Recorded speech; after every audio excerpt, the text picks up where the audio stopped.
Hey guys, welcome back to the channel, and wow, do I look stiff on camera or what? I'm not used to it anymore. Anyway, I'm glad to be back. You know that I took a hiatus to work on my health, wellness, and fitness, and so I'm back with real shop content. We're going to do real garage stuff. I have this steel tube bumper that I picked up from Trail Gear that we're going to go ahead, we're going to prep and paint and mount it on my 2010 Tacoma. But first I wanted to thank some of you for reaching out to me after my video talking about how I was just so burned out from the from the nomad lifestyle. It really took a toll on me.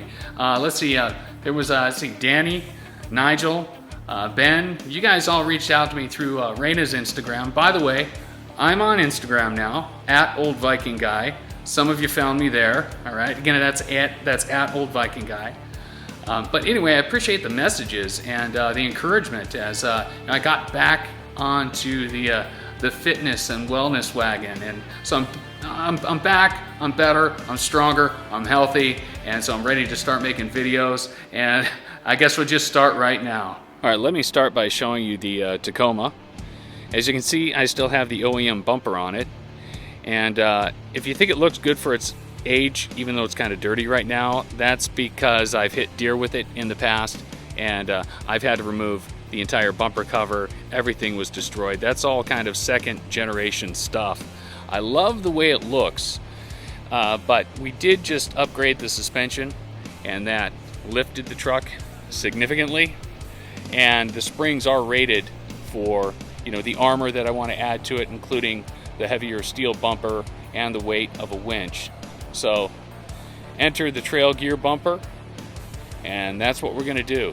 Okay, so the intended process here is to begin by cleaning the surface with this POR 15 cleaner and degreaser. Then, depending on what I find underneath all the grime, I may choose to acid etch as opposed to a different form of preparation. But most likely what's going to happen is I'm going to move right on to cleaning with acetone. And then I'm going to scuff the surface with some 220 here. Then I'll clean it with the acetone again, and the key and critical areas that could hold moisture or mud or salt, those will get POR 15, and then I'll lay down a layer of this Eastwood 2K epoxy primer, and then I'll top coat it with the Eastwood 2K chassis black. All right, here we go.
So of course, because it's Arizona monsoon season, the minute I come outside, a storm starts. So I had to hurry up and get the easy on up here and be able to work under here.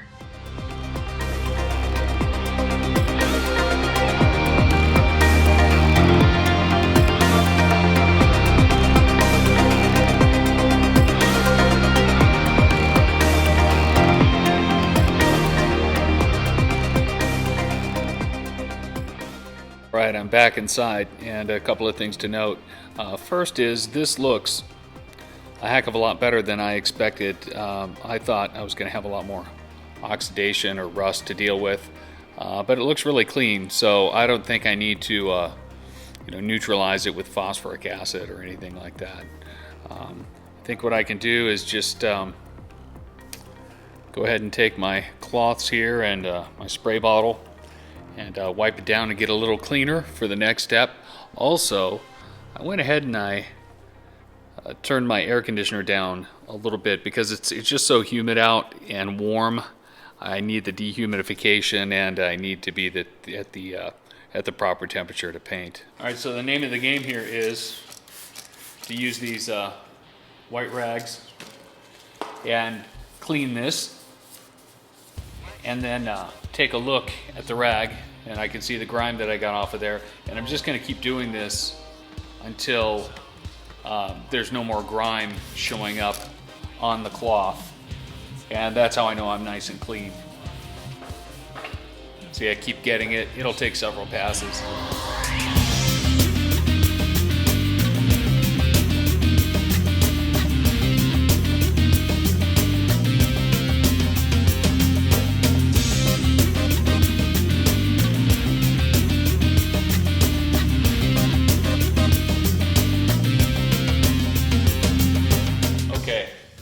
This is looking really, really good. What I'm looking for, again, is to make sure that when I go over with the acetone, it comes up nice and clean, and that's what's going on now. So I think I'm ready to move on to sanding.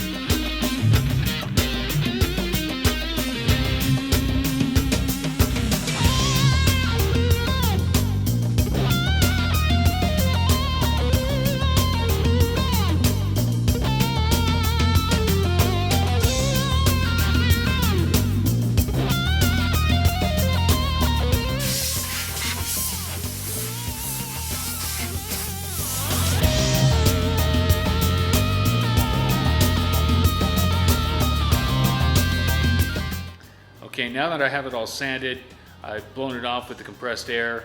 I brought it back in here. I got it cleaned with acetone again.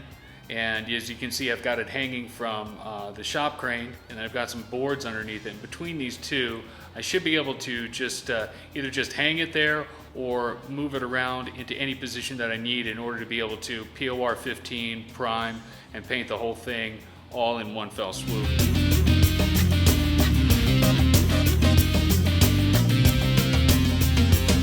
Okay, I want to start with the winch mounting surface on the inside of the bumper. As you can see, this is a big flat surface. There's not a heck of a lot of drainage here. I imagine, a lot of mud or, salt contaminated moisture could end up pooling here. So I think the POR 15 will help protect this surface, as well as maybe this other surface down to here and maybe down to here. Little trick I've learned with POR 15 is you can minimize the occurrence of air bubbles if you go ahead and heat the surface just ahead of where you're going to be applying it.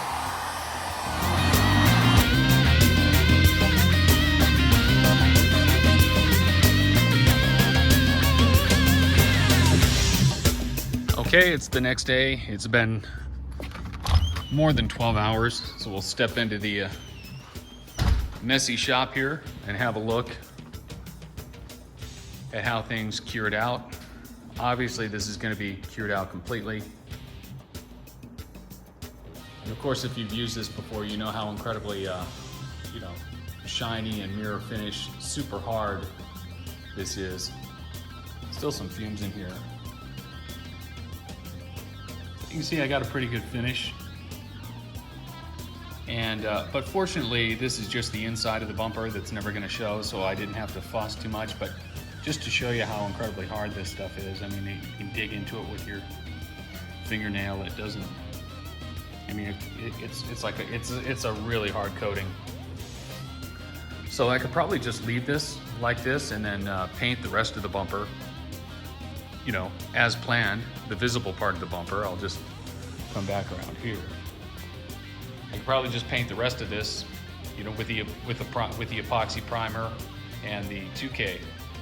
But I am really curious to try out the self-etching primer from POR 15 and see if it really works. And the good thing is this is not a visible area, so it's not consequential. So I'm going to go ahead and hit this with the self-etch. According to the POR 15 website, this does adhere to cured POR 15 finish like we have here, but they do recommend in the description that you lightly sand this surface with a 280 to 320 grit. Now, I don't have any 280 to 320. I've got 220 on my hook and loop, so that's the only rule I'm going to break. I'm going to hit this with a 220 and then we'll go ahead and apply this product.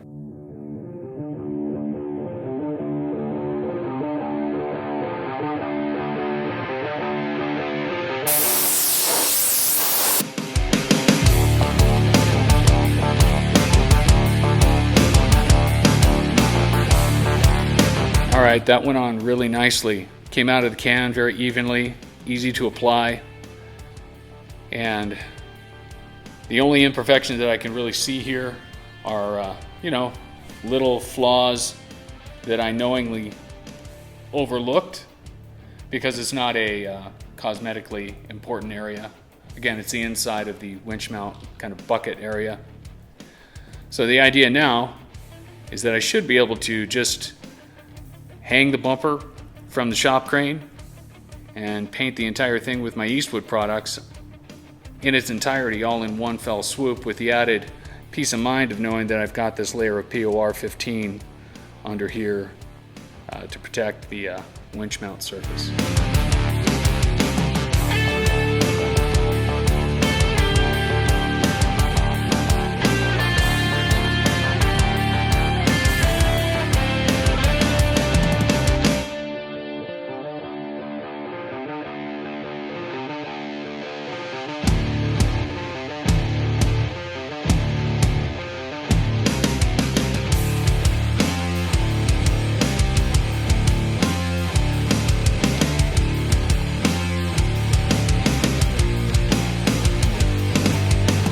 Okay, there we have it. Epoxy primer is all applied, and to my surprise, I went through 2 full cans. Of course, that could have been a little bit of a operator error. I could have sprayed it a little more efficiently. I did leave a couple of holidays. Not too bad. Could have done a better job getting it on there a little more evenly, a little more smoothly. But overall, I think this is okay for a garage job. So, ready for the top coat.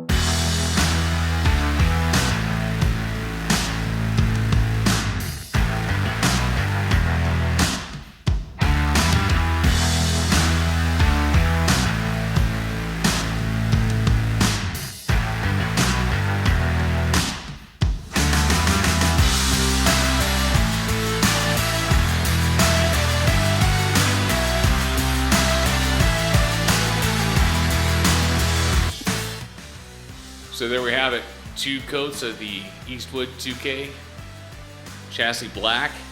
Came out pretty nice. It's been curing here overnight in about a 75 degree, 34% humidity environment. It's 2-part catalyzed, so it's curing out pretty nicely. I might push it out into the sun, what the heck. It's hot outside, the sun's shining. I might just push it out there. I think the sun bake was beneficial. Seems cured very nicely. I've got them mocked up here in front of the truck, really just sort of for fun and to have a look at how it's gonna appear when we're done. I think it looks really good. Plus, I went ahead and I picked up a set of OEM fasteners, nuts and bolts, just to make sure everything goes well. So I guess the next trick is to just get it into the shop and get it mounted up.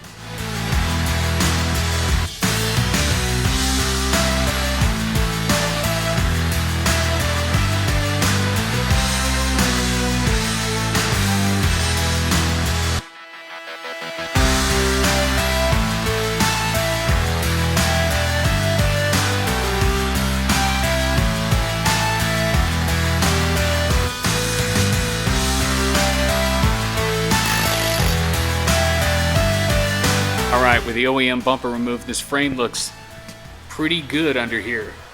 I thought I might find some corrosion. There's just a little bit of surface rust here and there, but this might be an opportunity to just go ahead and put some rust encapsulator on there and then move forward.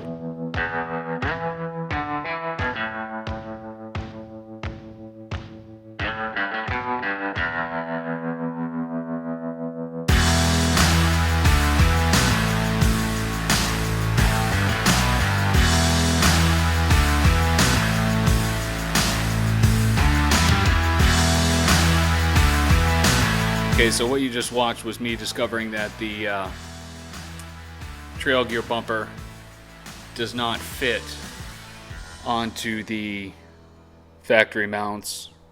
The holes on either side were just too close together. I measured it. It was 1/4 of an inch off. So I've got the Dremel out and I'm wallering out the holes.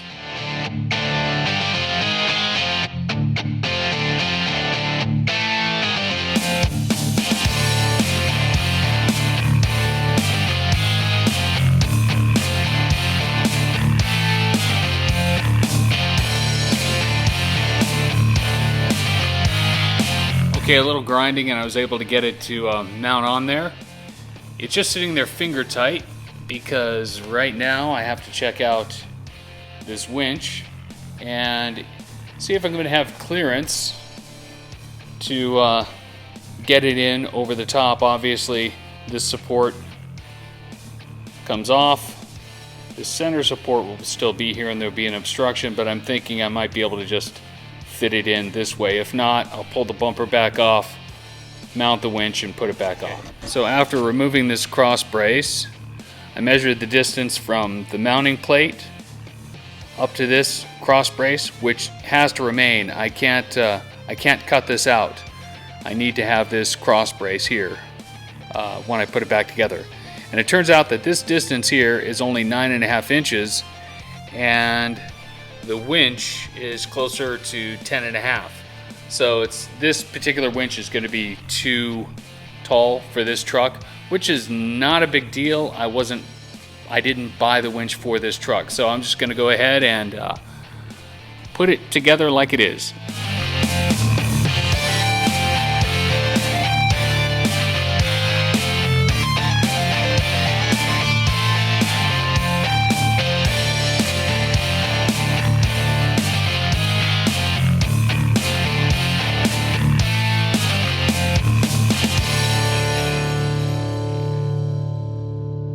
And that is a wrap.